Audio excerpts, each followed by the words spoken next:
Are Republican areas the reason for declining life expectancy? Are Democratic areas the reason for rising income inequality? And are you your own soulmate? I'm Ben Shapiro. This is The Ben Shapiro Show. This show is sponsored by ExpressVPN. Stop putting your online data at risk. Get protected at expressvpn.com/Ben. What exactly are you waiting for? Okay, so we'll get to all impeachment gate related things a little bit later on in the program. I'll be honest with you, I'm kind of bored with the impeachment stuff. I feel like most people are kind of bored with the impeachment stuff because nothing much is happening. The Republicans did release a long report, about 120-page report on the impeachment gate related stuff. Basically, their report says exactly what you'd expect it to say, that none of it holds up to scrutiny, that basically the charges are empty, that the Democrats haven't proved their case. The Democrats did apparently present in committee their own impeachment report, which will say exactly the precise opposite. They have not released that one publicly yet. When it comes out, we will analyze it. With all of that said, we are basically in a holding pattern right now because no new information is coming out, because the impeachment procedures are moving forward in the Judiciary Committee, but the Trump administration is not taking place. The White House is not taking part. The White House is not sending any counsel there, saying that we have not been given any guidance on exactly what we're even supposed to be doing there. And no new facts are being brought to bear at this point. And we all know where this is going anyway. The Democrats are going to vote to impeach Trump in the House, and then it's going to go to the Senate, and then the Republicans aren't going to do anything in the Senate. So basically, the only question right now is a question of timing. It's a question of when, not of if. Everybody knows what's going to happen. And so we'll get into sort of those developments a little bit later. We'll also get into developments surrounding the Inspector General report.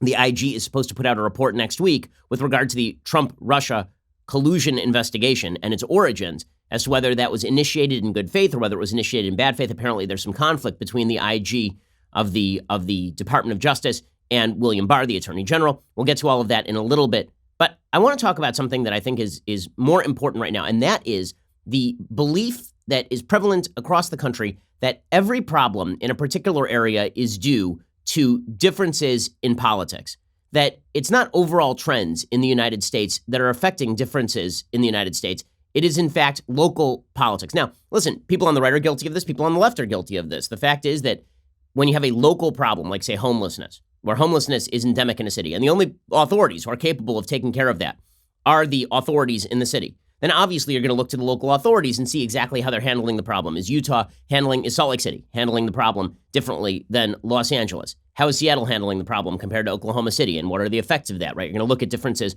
in policy. But when you're looking at broad national trends, like, for example, declining life expectancy, or when you're looking at broad national trends like the opioid epidemic or like income inequality, how much of that is due to local policy and how much of that is due to broad national trends? Now, the reason this matters is because folks on the left are apt to suggest that problems that seem to be located more heavily in red areas are the fault of red state governors and red state partisanship. And folks on the right are apt to suggest that problems that are more prevalent in blue areas are obviously the result of blue state partisanship and blue state governance. But the truth is that the more endemic problems in American society right now, I don't think are actually especially the result of local governance. They seem to be much more the result of broad national and international trends. And the reason this is important, again, is because it is very easy to get caught up in the idea that if, for example, there's an opioid epidemic that seems to be predicated largely in red states, that this is the result of red state governance. If only they'd expand Medicaid, then that would fix the opioid epidemic problem. Not a lot of evidence to suggest that. On the other hand, you see from folks on the right that as income inequality rises in major cities, in places like New York, that this must be the fault of Democratic governance in those cities. If it were not for Democratic governance in those cities, income inequality would be falling. Again, I don't think that that is necessarily true either. Okay, so let's jump into why this subject matters. So today, there's an article in the New York Times talking about the wealth-poverty divide in American cities. And what this article basically shows is that America's largest cities are the most income unequal.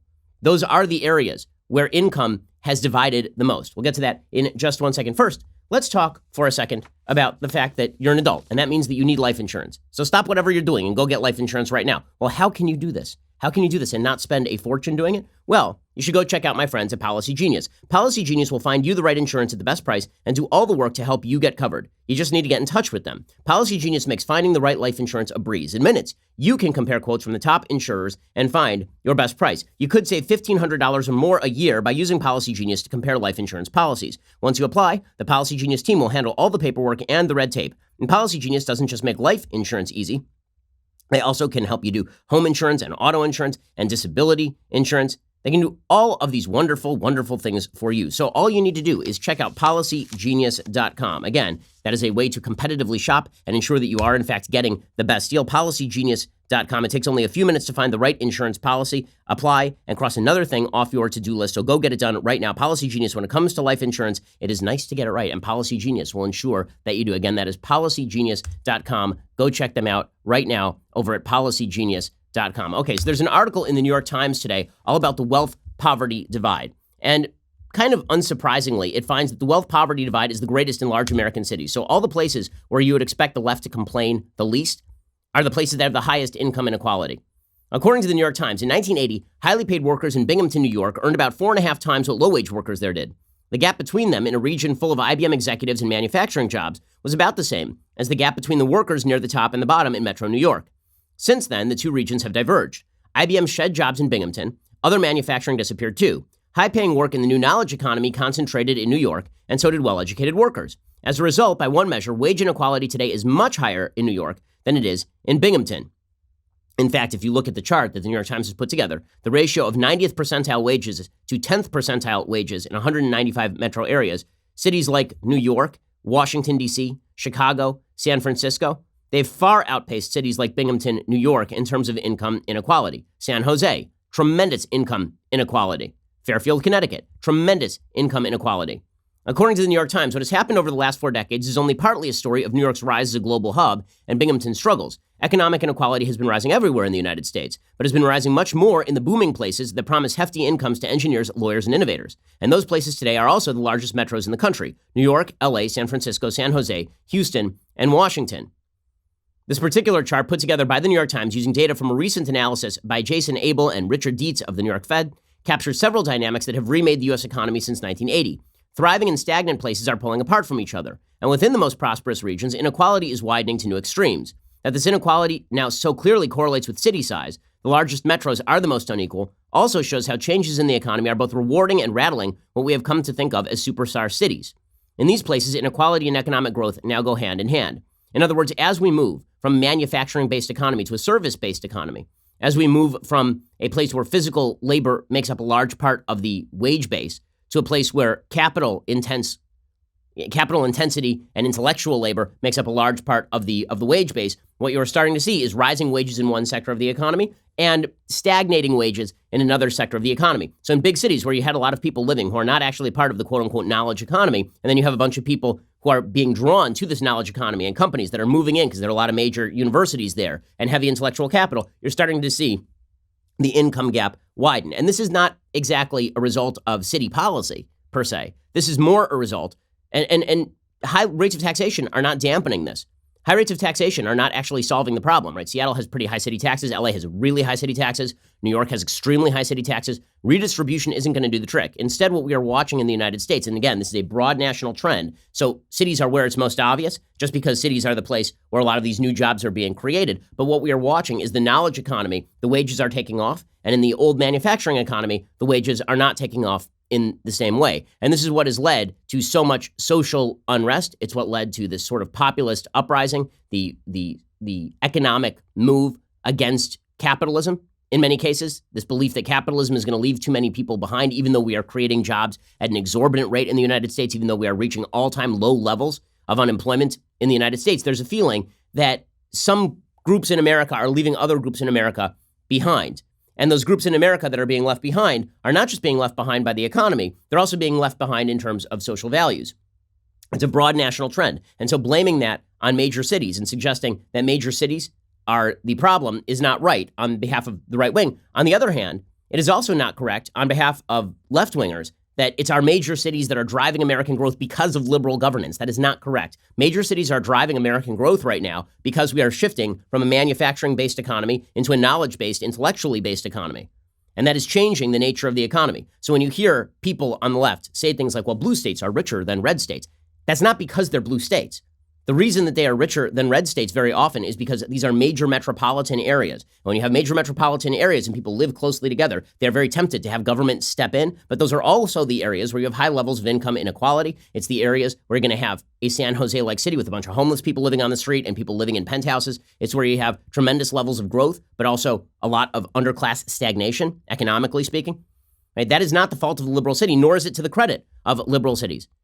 And on the other hand, you have people like Paul Krugman suggesting that declining life expectancy in red areas is due to red state culture, which of course is not true either, right? It is just possible that the reason that a lot of red states are voting red is because they are trying to cling to some form of institution that is going to fill in the gap that is being left by the economy. In other words, as people move to blue cities in order to get jobs, as the economy stagnates in a lot of red states, people are saying we need to fill the social gap with something that is going to provide us a sense of meaning.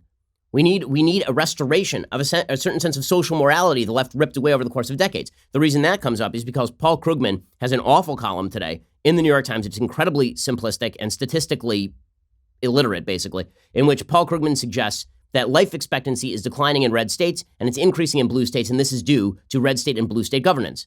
Well, as we'll see in just a second, that does not make a whole hell of a lot of sense. So Paul Krugman says, his column is titled, America's Red State Death Trip.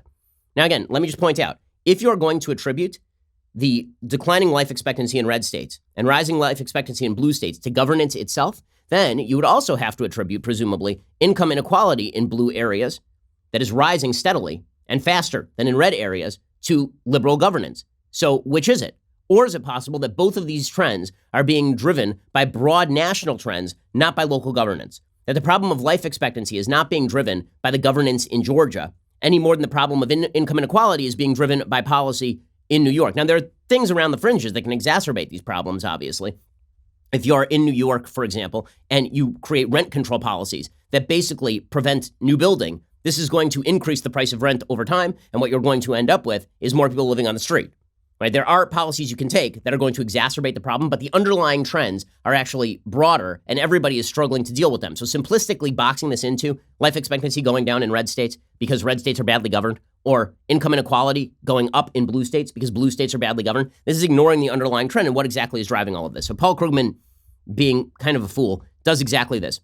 He has a piece today, as I say, titled America's Red State Death Trip. He says, E pluribus unum, out of many one, is one of America's traditional mottos. And you might think it would be reflected in reality. We aren't, after all, just united politically. We share a common language. The unrestricted movement of goods, services, and people is guaranteed by the Constitution. Shouldn't this lead to convergence in the way we live and think? In fact, however, the past few decades have been marked by growing divergence among regions along several dimensions, all closely correlated. In particular, the political divide is also increasingly an economic divide. Well, I think that it is also fair to say that the economic divide is also increasingly a political divide. So the arrow of causality may run either way. What Krugman is trying to say is because you're a red state, you're backward. Well, maybe it's possible that because red states are being left behind economically in a lot of ways, because everybody's moving to major metro areas, that is causing people to vote for Republican policies in order to allow them the opportunity to grow economically. If you vote for big state policies, what you end up doing is actually driving down your opportunity in those states. So it's people who are voting their own interests. And there's this peculiar idea on the left that if you vote Republican, you're always voting against your own interests if you are not wealthy. And this is something that's put forward by Thomas Frank in a book called What's the Matter with Kansas? And it's idiocy. Maybe people are voting in their economic interests. They just don't perceive their economic interests in the same way that Thomas Frank does. And maybe they also perceive that their economic interests are tied very closely into their social interests, and that having a left that crams down social policy, that cuts against church, that cuts against family, is quite bad for their local community. And as we'll see, that is actually the trend. What we are actually seeing right now is two trends in the United States. One is economically leading to greater income inequality, which again, I've never seen income inequality itself as a huge problem, simply because if everybody's GDP per capita is growing, meaning if you are earning more than you did last year, not per capita, right? If you are earning more than you did last year, why do you care that somebody else is earning more than they did last year at a greater rate than you are? I mean, that's just pure jealousy. But if we are concerned with income inequality, then our new knowledge-based economy is creating a sort of bubble, an income inequality bubble. And at the same time, we are a quickly secularizing country. And those two things are not going to hit everybody equally. They're not going to hit every area equally. The income inequality bubble is going to hit specifically the areas where income is the highest, right, which would be the big cities. And the social policy bubble is going to hit those areas specifically that in the past were reliant on social institutions like churches and marriage, and now no longer are engaging in those sorts of activities. I'll explain in just 1 minute. First, let's talk about your sleep quality. So the fact is that if you have kids, you may not sleep that great. But when you are sleeping, you want to be extremely, extremely comfortable. Well, how can you make this happen? First of all, just like everything else today, you have the ability to have your mattress personalized to you. I mean, it is a wondrous, wondrous era. Helix Sleep has a quiz that takes just 2 minutes to complete. It matches your body type and sleep preferences to the perfect mattress for you. No matter how you sleep, on your side, on your back, hot sleeper, whatever, Helix can make your just what your body needs. Just head on over to helixsleep.com/Ben. Take their 2-minute sleep quiz. They will match you to a customized mattress that will give you the best sleep of your life. When I'm on the road, I simply do not sleep the same way I do at home, and that's because I miss my Helix Sleep mattress. For couples, Helix can even split that mattress down the middle, providing individual support needs and feel preferences for each side. They've got a 10-year warranty. You get to try it out for 100 nights risk-free. They'll even pick it up for you if you don't love it, but of course, you're going to. Helix is offering up to $125 off all mattress orders just for our listeners. Get up to $125 off at helixsleep.com/Ben. That's helixsleep.com/Ben for up to $125 off your mattress order. helixsleep.com/Ben. Go check them out right now. Okay, so Paul Krugman continues, and he suggests, of course, that red and blue voters are moving in different directions in terms of life expectancy, and he tries to blame that on Republican policy. Krugman says, Democratic-leaning areas used to look similar to Republican-leaning areas in terms of productivity, income, and education, but they've been rapidly diverging, with blue areas getting more productive, richer, and better educated. In the close presidential election of 2000, counties that supported Al Gore over George W. Bush accounted for only a little over half the nation's economic output. In the close election of 2016, counties that supported Hillary Clinton accounted for 64% of output, almost twice the share of Trump country. Now, do you think that is due to great liberal governance, or do you think that that is due to the shift away from manufacturing, the shift toward a service and knowledge-based economy that thrives in major cities like San Jose? The economic trends in the United States are toward big cities. That is why people are moving to big cities. It's why the migration patterns are all toward big cities. But, says Paul Krugman, the thing is, the red-blue divide isn't just about money. It's also increasingly a matter of life and death. And here's where Krugman goes way off the rails, suggesting that if you live in a red area, you're going to die. If you live in a blue area, you're going to live. People ought to shift their areas red to blue, and then they will live. Somehow voting for Democrats is finding the well of eternal life. He says, back in the Bush years, I used to encounter people who insisted the U.S. had the world's longest life expectancy. They hadn't looked at the data. They just assumed America was number one on everything. Even then, it wasn't true. The U.S. life expectancy has been below that of other advanced countries for a long time. Okay, even there, he is neglecting to take out of the system homicide and car accident death and suicide, which does actually put the United States number one in life expectancy last time I checked. In any case, he says, the death cap has, however, widened considerably in recent years as a result of increased mortality among working-age Americans. This rise in mortality has, in turn, been largely a result of rising deaths of despair, drug overdoses, suicides, and alcohol. The rise in these deaths has led to declining overall life expectancy for the past few years. But then he analyzes the states, and what he finds is the divergence among states is striking. He says, I looked at states that voted for Donald Trump versus states that voted for Clinton in 2016 and calculated average life expectancy weighted by their 2016 population. In 1990, today's red and blue states had almost the same life expectancy. Since then, however, life expectancy in Clinton states has risen more or less in line with other advanced countries, compared with almost no gain in Trump country. At this point, blue state residents can expect to live more than 4 years longer than their red state counterparts. Okay, what he's trying to do is point the arrow the wrong way. And this is a very obvious statistical trick that he's playing, right? He is suggesting that the states that are red in 2016, if you go back to 1990, they were pretty equal in life expectancy, but now there's been this big divergent gap. There is only one problem. If you look at the 1992 presidential election, not the 2016 presidential election, you'll be including states that have been hit extremely hard by the opioid epidemic, and the states that have been hit hard by suicide and by economic stagnation. States like Ohio and Wisconsin and Pennsylvania and Michigan, right? Those states have been increasingly cutting in a Trump direction since 1992. So in other words, it was not red state governance that preceded the problem. It was the problem that preceded red state governance. It was the problem that preceded red state voting, right? It was those problems made people vote more Republican. Why? Because they were looking for a rebuilding of a social fabric, as we'll explain.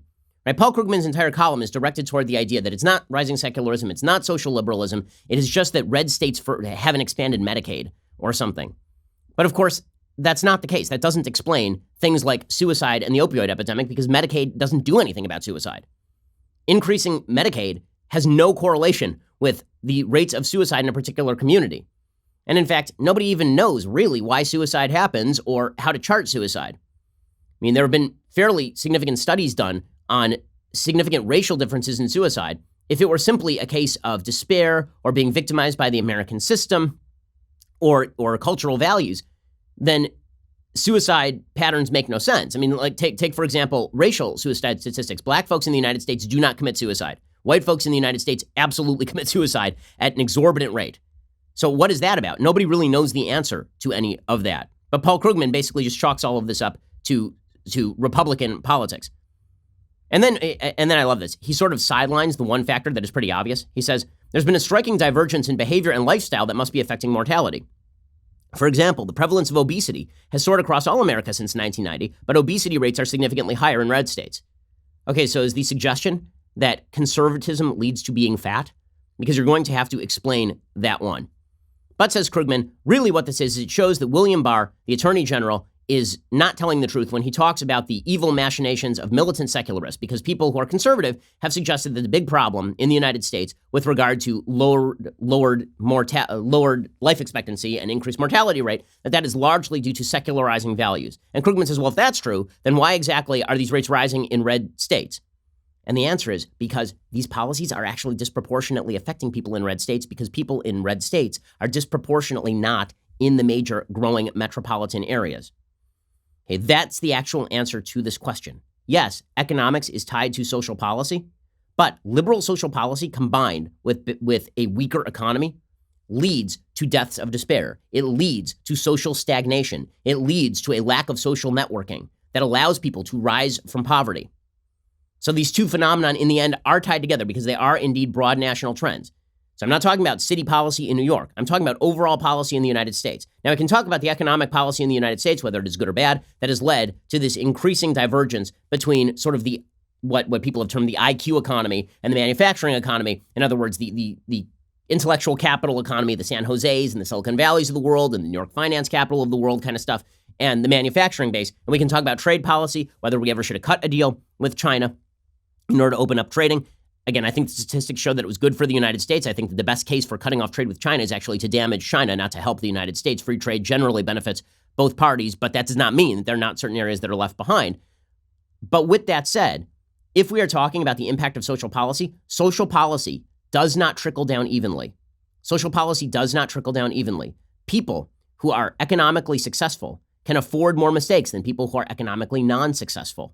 Areas that are more economically benefited are areas that are going to be able to survive social liberal policy better, but also those tend to be areas where people don't actually live the way they preach. And that is the really deep point here, is that the blue areas, many blue areas in the United States, the fact is that children out of wedlock in those areas, in many cases, is actually lower than in many red state areas where people are supposedly more religious. I'll explain in just 1 second, because Charles Murray has done some heavy research on this sort of stuff, and we'll get to that in just 1 second. First, let's talk about how you can preserve your family memory. So this is a very, very important thing to do. I think it is probably the most important, just for your family, the most important gift you can make this holiday season is something that preserves your family memories. And just as an example, last night, my wife and I visited somebody in our community whose father had passed away. And a lot of the memories that this person had were based in kind of new video, but a lot of the old video was probably moldering out in her garage and it was not accessible to her. Well, look, the fact is that as time moves on, you want to be able to look back at all the things you did with your kids, all the things you did with your parents, and you want all of that to be accessible. You don't want all of that in boxes falling apart in your garage. So what you should do is you should take all of that stuff, which basically is junk, but it's precious junk, and send it into Legacy Box and they will digitize it, all of it for you. That is what Legacy Box does. The process from start to finish is really easy. You go online, you purchase the box you need. They send you a Legacy Box kit and you fill them with all your media. You slap on the prepaid mailing label and you send it back, and then Legacy Box takes it from there. In a couple of weeks, you get all your originals back, plus perfectly preserved digital copies ready to watch, share, and relive, which is just awesome. So while everybody is going crazy trying to get the best deals, just go over to legacybox.com because they have an amazing deal. You get 60% off all Cyber Monday orders, which is still carrying over to today. Order your Legacy Box today to take advantage of Legacy Box's Cyber Monday sale for a limited time. Take an unprecedented 60% off. Go to legacybox.com/Ben to get 60% off your first order. Super important present. Great for parents, great for siblings, great for you. Save your time and memories. Go to legacybox.com/Ben and save 60%. Again, legacybox.com/Ben and save 60%. Okay, so again, Paul Krugman is attempting to make the argument over at the New York Times that because suicide rates and opioid epidemic rates are rising in red states, that it is red state policy responsible for that, not social liberalism, not the liberalizing of social attitudes. But this is not, in fact, true. That is incredibly simplistic.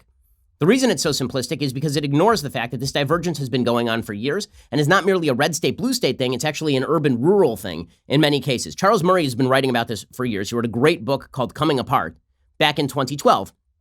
And he had a piece in the Wall Street Journal specifically talking about all of this. Back in 2012, right? I mean, this is almost a decade ago now. He said, people are starting to notice the Great Divide. The Tea Party sees the aloofness in a political elite that thinks it knows best and orders the rest of America to fall in line. The Occupy movement sees it in an economic elite that lives in mansions and flies on private jets. Each is right about an aspect of the problem, but that problem is more pervasive than either political or economic inequality. What we face now is a problem of cultural inequality. He says, our common civic culture has unraveled. We have developed a new upper class with advanced educations often obtained at elite schools, sharing tastes and preferences that set them apart from mainstream America. At the same time, we have developed a new lower class, characterized not by poverty, but by withdrawal from America's core cultural institutions. And Charles Murray puts together this model that he uses in his book, Coming Apart. 2 fictional neighborhoods. He labels one Belmont, after an archetypical upper middle-class suburb near Boston, and Fishtown, after a neighborhood in Philadelphia that has been home to the white working class since the Revolution. For purposes of clarity, Murray just did this research on white Americans, right? So he couldn't be accused of any sort of racial bias in his research.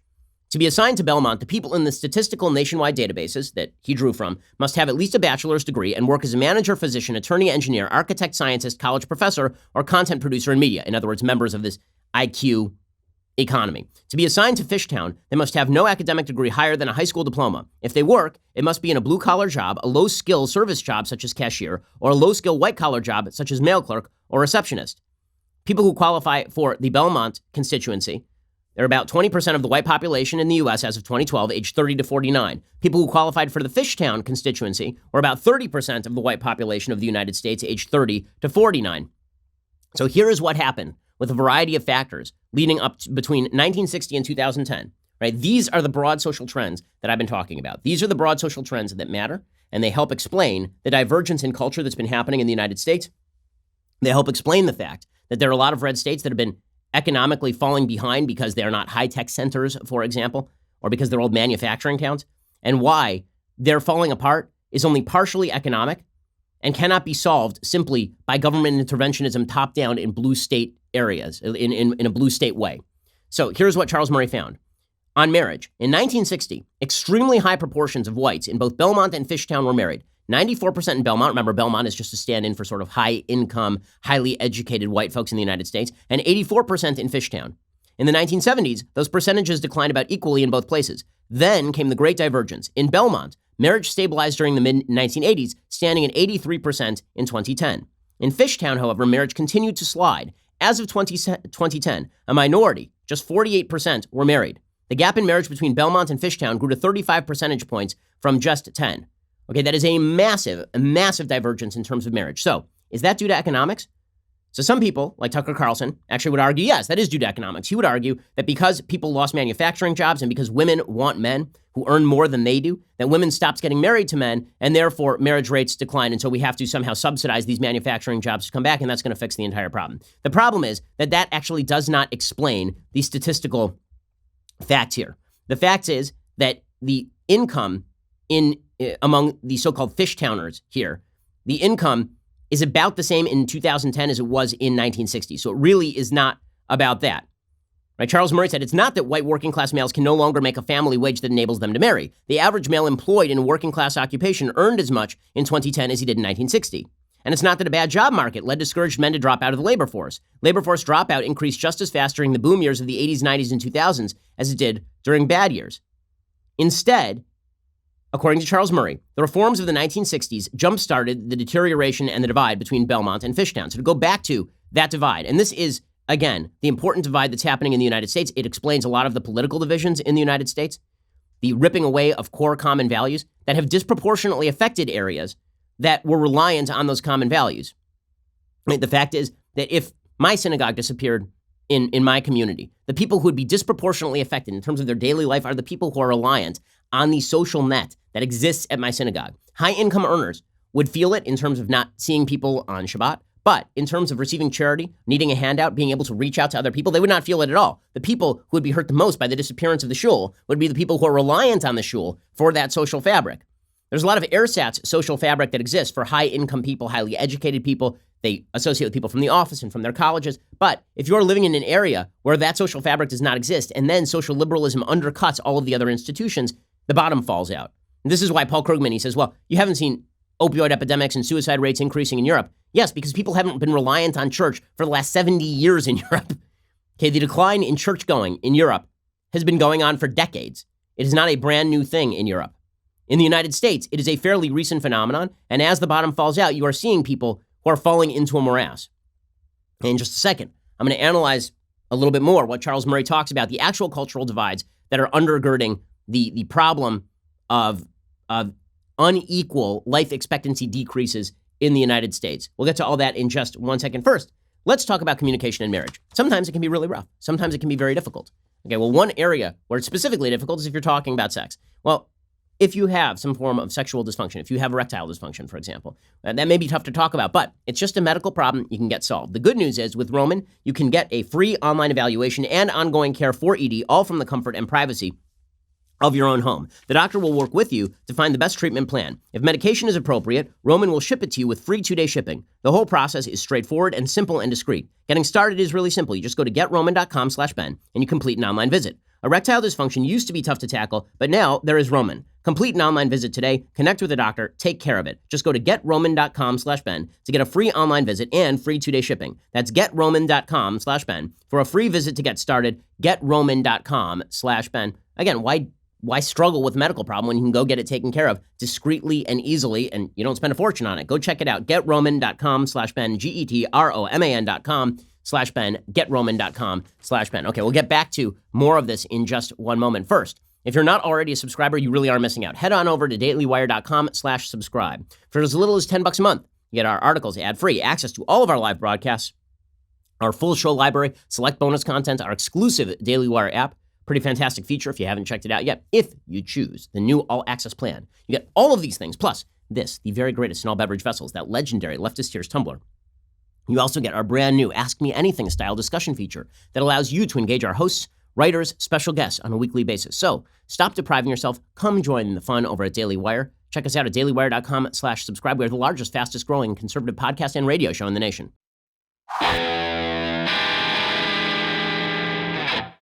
So, talking about the gaps between sort of red state and blue state, which is mirrored in the Charles Murray gap between Belmont and Fishtown. Belmont, of course, being those high-income areas, and Fishtown being sort of low-income areas, less educated areas, manufacturing-based areas. He's already talked about the marriage gap, which emerged in the 1980s and has completely diverged these two populations. Also, there's a massive single parenthood gap. Another aspect of marriage, the percentage of children born to unmarried women, showed just as great a divergence, said Charles Murray. This is back as of 2012. Though politicians and media eminences are too frightened to say so, non-marital births are problematic. On just about any measure of development you can think of, children who are born to unmarried women fare worse than children of divorce and far worse than children raised in intact families. In 1960, just 2% of all white births were non-marital. When we first started recording the education levels of mothers in 1970, 6% of births to white women with no more than a high school education, women with the Fishtown education, were out of wedlock. By 2008, 44% were non-marital. Among college-educated women of Belmont, less than 6% of all births were out of wedlock as of 2008, up from 1% in 1970. Okay, so that means that there is now a 38-point discrepancy between people who are high school educated, working those manufacturing jobs in Fishtown, as opposed to white workers in Belmont. But it's those people in Belmont who are preaching the social liberalism that has bled down to the lower levels and pushed the social policy that has actually incentivized that sort of behavior, and that has had disproportionate impact. This is also true of industriousness, according to Charles Murray. The norms for work and women were revolutionized after 1960, but the norm for men putatively has remained the same. Healthy men are supposed to work. In practice, though, that norm has eroded everywhere. In Fishtown, the change has been drastic. And just to clarify the data, the data that he's been using so far has been 1960 to 2010. He cut off this data on work in March 2008 before the recession so that he was not comparing apples to oranges. Charles Murray says the primary indicator of the erosion of industriousness in the working class is the increase of prime-age males with no more than a high school education who say they are not available for work. They are out of the labor force. That percentage went from a low of 3% in 1968 to 12% in 2008. 12% may not sound like much until you think about the men we're talking about, men aged 30 to 49, when everybody is basically supposed to be working. Of the men in Fishtown who had jobs, 10% worked fewer than 40 hours a week in 1960, a figure that grew to 20% by 2008. In Belmont, the number rose from 9% in 1960 to 12% in 2008. In other words, a lot of people are working a lot less in lower income areas. Also, there's been a surge in crime in a lot of areas that are poorer. Also in religiosity, right? This is the big one, I think. The decline in religiosity, again, contra Paul Krugman, the decline in religiosity has actually not affected people in upper income blue areas as much as it has people in lower income red areas. This, by the way, was mirrored by data that suggested that Trump voters in red areas were actually less likely to go to church on a weekly basis than typical Republicans who were hesitant about Trump in 2016. In other words, there was a lot of talk about religiosity going into the 2016 election. But the fact is, there were a lot of people who sort of overtly identified as religious, but weren't spending an awful lot of time at church who voted for President Trump in 2016, which makes a lot of sense. Again, these are people who feel like the social values that undergirded their lived experience were crumbling, right? Their lives were falling apart before them because a lot of the institutions under assault by the left were being destroyed, and they were the people who felt it disproportionately. If you went to church and you continued to go to church before Trump and after Trump, well, then Trump's presence in the White House made you feel more comfortable, but it didn't fundamentally change your life. If, however, you were in an area that was dying, jobs were leaving, your church had fallen apart, and Trump came in promising to restore all of that, that was a huge deal. Okay, when it comes to religiosity, you see the gap. So here is what Charles Murray says. He says, it is worrisome for the culture that the U.S. as a whole has become markedly more secular since 1960. It is especially worrisome that Fishtown has become much more secular than Belmont. And again, this runs against the prevailing narrative of secular elites versus a working class still clinging to religion. But evidence from the General Social Survey and the most widely used databases on American attitudes and values does not leave much room for argument. For example, suppose we define de facto secular as someone who either professes no religion at all or who attends a worship service no more than once a year. For the early GSS surveys conducted from 1972 to 1976, 29% of Belmonts, again that's the upper income people, and 38% of Fishtown fell into that category. Over the next 3 decades, secularization did indeed grow in Belmont from 29% in the 1970s to 40% in the GSS surveys taken from 2006 to 2010. But it grew even more in Fishtown, these low-income areas, from 38% to almost 60%. Almost 60%. This has led to wide variances in culture. It's led to people eating different things. It's led to people associating in different ways. It's led to people vacationing in different places. So Charles Murray points out that basically the two Americas narrative is very true, and it's been increased over time by the destruction of exactly the social institutions that William Barr is worried about being destroyed. So when Paul Krugman says, well, why are things so bad in the red states? It's because, in effect, nationalized policy across the United States, which has forced secularization and incentivized personally irresponsible behavior, has had a deeper impact in the areas that are less economically successful than in the areas that are economically successful, which is exactly what you would expect. That is exactly what you would expect. So in the end, does it come down to policy? At least in part, yes. It comes down to social policy. And it also comes down to broad-based economic policies that disincentivize strong personal behavior. Ross Douthat has a really good piece over at the New York Times today talking about the leftist view of marriage, the liberal view on marriage right now. And it should be noted that Ross Douthat is much more of a government interventionist than I am. He tends to believe the idea that if we just shore up those manufacturing wages, that somehow marriage will increase in a lot of these red state areas. I have a lot more doubt about that. I think that the social change that has been wrought is not fixable simply by putting more cash in people's pockets. I think that it's actually the other way around. I think if you make good marital decisions, you're more likely to be wealthy. You're more likely to succeed in life. So again, I think that the arrow is reversed. The arrow of causality is being reversed here. But here's the part of Ross Douthat's column that's really interesting. He says, to be extremely impressionistic, I would divide the modern progressive approach to marriage into 3 distinct phases. In the first phase, which covers the 1960s through the 1980s, there is a clear liberal-led attack on the institutional form of marriage as it existed then, on the legal and cultural structure that privileged heterosexual wedlock, pushed couples towards its rules and rituals, and then constrained them from divorce. This assault was undertaken in a spirit of social optimism, in the name of personal empowerment, and eventually female equality, and infused with the confidence that the old legal and moral structures were simply oppressive. The second phase I'd call the period of reconsideration, in which liberals continued to believe that the core legal and social changes from the 60s and 70s had been necessary and just, but increasingly acknowledged that the larger cultural revolution had incurred significant costs. Liberals in this period continued to support no-fault divorce and legal abortion, continued to regard sexual fulfillment as an essential good and premarital chastity as an unrealistic ideal. But from the Dan Quayle was right arguments of the early 1990s onward, they also conceded that marriage is probably generally better for kids, and maybe especially boys, that monogamy is often preferable to promiscuity, and divorce is often undesirable, that welfare policy shouldn't discourage wedlock and should maybe even encourage it, and that the declines of marriage at least contributed to the post-1960s struggles of the working class.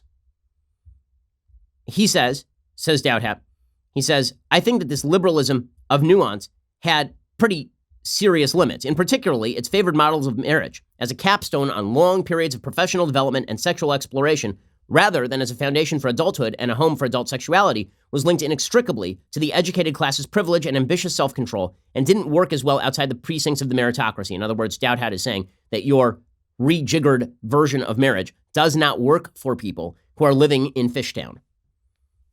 But, says Dowdhat, notwithstanding its blind spots, this liberal worldview was and is essentially pro-marriage in the sense of believing it's good for society to have a single normative destination to which most couples arrive. Over the last 10 years, however, and again, I acknowledge this is impressionistic, says Dowdhat, I think we've reached a third phase in liberal attitudes towards marriage, a new outworking of cultural individualism that may eventually render the nuanced liberalism my colleagues describe obsolete. This new phase is incomplete and contested. It includes elements, in Me Too feminism especially, whose ultimate valence could theoretically be congenial to cultural conservatives. But, in general, the emerging progressivism seems hostile not only to anything tainted by conservative religion or gender essentialism, but to any idea of sexual or reproductive normativity, period, outside of a bureaucratically supervised definition of consent. In other words, there is no norm that dictates toward marriage or heterosexual monogamy or having children in the confines of marriage. Dowdhat says, this new view of marriage is disinclined to regard lifelong monogamy as anything more than one choice among many, one script to play with or abandon, one way of being whose decline should not necessarily be mourned, and whose still outsized cultural power probably requires further deconstruction to be anything more than a patriarchal holdover, a prison, and a trap. He says, it does not feel like a coincidence this new phase tracks with the recent decline in childbearing. If the new liberal hostility to marriage as normative institution is not one of the ideological causes of our latest post-familial ratchet, it is at least a post-facto ideological excuse in which the frequent prestige media pitches for polyamory or open marriages or escaping gender norms entirely are there to reassure people who might otherwise desire a little more normativity and a few more children in their lives, and that it's all cool because they're in the vanguard of a revolution. Okay, Dowdhat is entirely correct about all of this. He's entirely correct about all of this. And so if you wonder why the culture wars matter so much, this is why the culture wars matter so much. And I present to you as Exhibit A in the pitch that the left is making this article from yesterday in the New York Times by an associate professor of religious studies at Skidmore College by Bradley Onishi, saying, could I be my own soulmate? Are you your own soulmate? The article describes Emily Watson, the actress, and Lizzo, the rapper and flautist, who are both saying that they are their own one, that they are self-coupling. This religion professor, Onishi, he says, for most people, the idea of self-coupling may be jarring, but a closer look might reveal it to be more of an endpoint of a trend. Marriage rates have been declining steadily since the 1970s. Many of us are dating more, but somehow going on fewer dates. Sex is safer and less burdened with shame than in the past, and seemingly more available, but we're having less of it than we were a generation ago. Despite all these mixed signals, most of us are still looking for the one. He says, according to Stephanie Kuntz, author of the 2005 book Marriage, A History, finding the one used to be about completion. In the 19th century, the rise of the market economy divided the sexes, men into the world of breadwinning work and women into that of unpaid domestic labor. When these two spheres were brought together in marriage, Ms. Kuntz wrote, they produced a perfect, well-rounded whole. That's ignoring, the several thousand years before that where marriage was actually a pretty congenial relationship. This approach to partnership, wherein two members of opposite sex complete each other, was essentially religious in origin, complementarianism for the theologians out there, a well-known example being the biblical adage that two shall become one.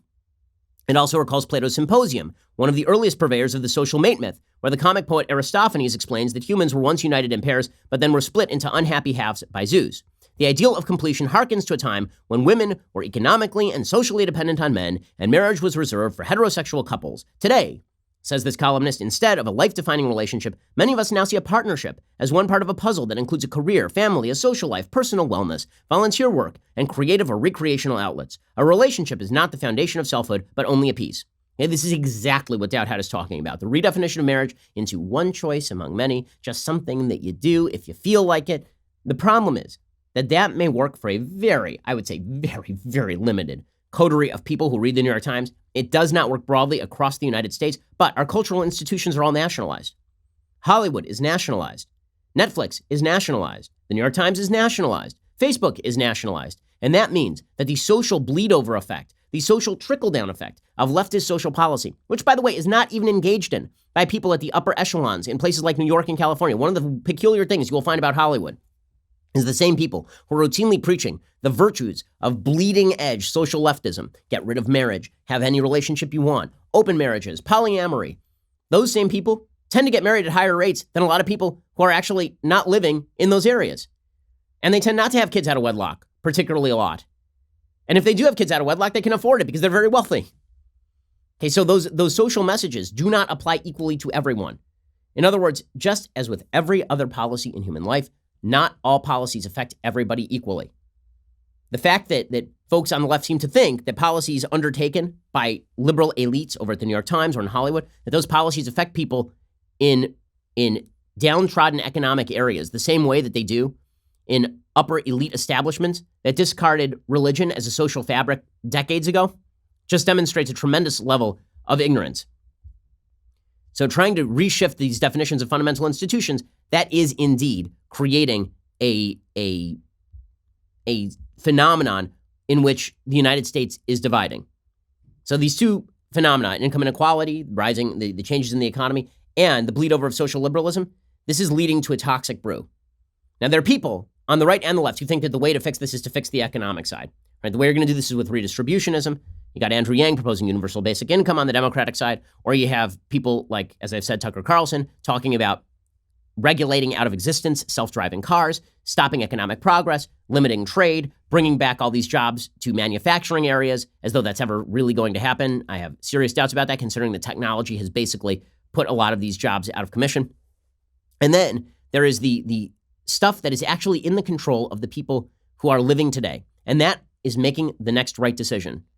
That is making the right decision, right? The fact is that there are certain factors in your life that are fundamentally going to guarantee that you have a better shot at life. Finishing high school, not having kids out of wedlock, getting married, right? These things actually change your life in ways for the better. And the fact that our culture is so focused in on a sort of Marxist materialism in which if we solve your economic circumstance, that this will solve all of your other problems, this is not right. This is not right.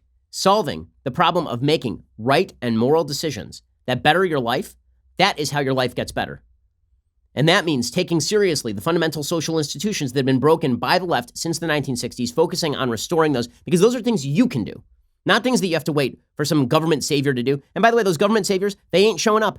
Again, income inequality is breaking out in major blue cities where they've gotten rid of the social institutions and where the ladder to success doesn't exist even for the underclass in those cities themselves. Forget about red areas versus blue areas. In the cities themselves, you need a restoration of personal responsibility in order to lead to a restoration of the ladder to success that does exist for people who make the best possible decisions. Okay, time for a quick thing I like and then a quick thing that I hate. So things that I like today.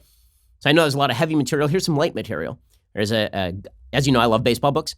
There's a good baseball book by Kevin Reedy and Ryan Spader. It's a lot of fun, called Incredible Baseball Stats. Great bathroom book. The coolest, strangest stats and facts in baseball history. And it summarizes sort of most interesting stats for every baseball team. So if you're a baseball fan, check it out. Incredible Baseball Stats by Kevin Reedy and Ryan Spader. If you're not a baseball fan, well, deal with it. I'll have a different thing I like tomorrow. Okay, time for a quick thing that I hate. Okay, so I'm very friendly with Tucker Carlson. I think Tucker is a really good guy. I've had Tucker on the Sunday special. Something that Tucker keeps saying, and it's driving me a little bit up a wall, and I just have to point this out. Tucker keeps saying on his show that we should side with Russia against Ukraine. I don't understand why he is saying this. Russia is, in fact, a tyrannical state run by a KGB operative who would like to see the restoration of the Soviet Union. The Ukraine, for all of its corruption and all of its problems, is not that. It is a country that is attempting to westernize. It is a country that is attempting to be integrated into the European Union. The idea that we should side with Russia as it makes territorial incursions into surrounding areas is a bizarre one. This is the second time in like 2 weeks that Tucker has sort of suggested this thing. The first time he walked it back a little bit and said he was joking. This time he did not. Here is Tucker suggesting that Vladimir Putin, for all his faults, doesn't hate the U.S. the way that some in the media do. That is highly questionable, considering, again, that Vladimir Putin has suggested that he'd like to go back to the days of the Cold War in which the USSR was directly pitted against the power of the United States. For Chuck Todd and the rest of the dummies, Vladimir Putin isn't a real person with actual ideas and priorities and a country and beliefs. No, he stopped being that long ago.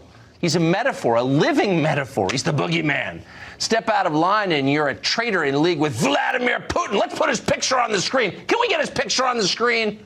Yeah, please. The irony, of course, is that Putin, for all his faults, does not hate America as much as many of these people do. Okay, yeah. I mean, that last line, I'm going to go no on that. Again, the man was a member of the KGB. And then Tucker on the same show urged the United States to take sides with Russia over Ukraine while talking with Representative Jim Jordan. Here was that. I loved your monologue. I think you nailed it exactly right. So, I mean, I just should say for the record, I'm totally opposed to these sanctions, and I don't think that we should be at war with Russia. And I think we should probably take the side of Russia if we have to choose between Russia and Ukraine. That is my view. But even if you disagree with that, tell me why. My point is how it can't be both. I mean, so look, you got this president. Right. Okay, so again, the context for this discussion is the discussion about Ukrainian interference in the 2016 election and all the rest of it. But you don't have to side with Russia in order to point out that Ukrainian interference from the Ukrainian embassy to Alexandra Chalupa with regard to the DNC, that was a bad thing. Two things can be true at once.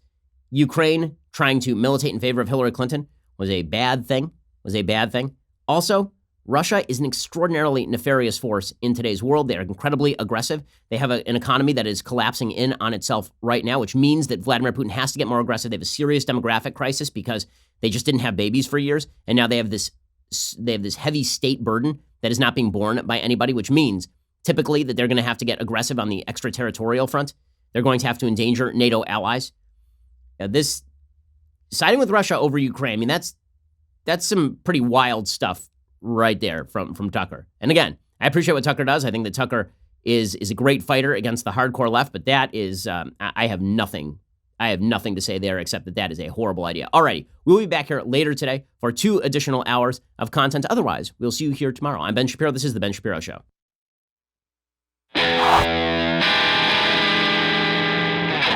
The Ben Shapiro Show is produced by Rebecca Dobkowitz, directed by Mike Joyner, executive producer Jeremy Boring, senior producer Jonathan Hay, supervising producers Mathis Glover and Robert Sterling, technical producer Austin Stevens, associate producer Colton Haas, assistant director Pavel Wydowski, edited by Adam Sayevitz. Audio is mixed by Mike Coromina. Hair and makeup is by Jesua Olvera. Production assistant Nick Sheehan.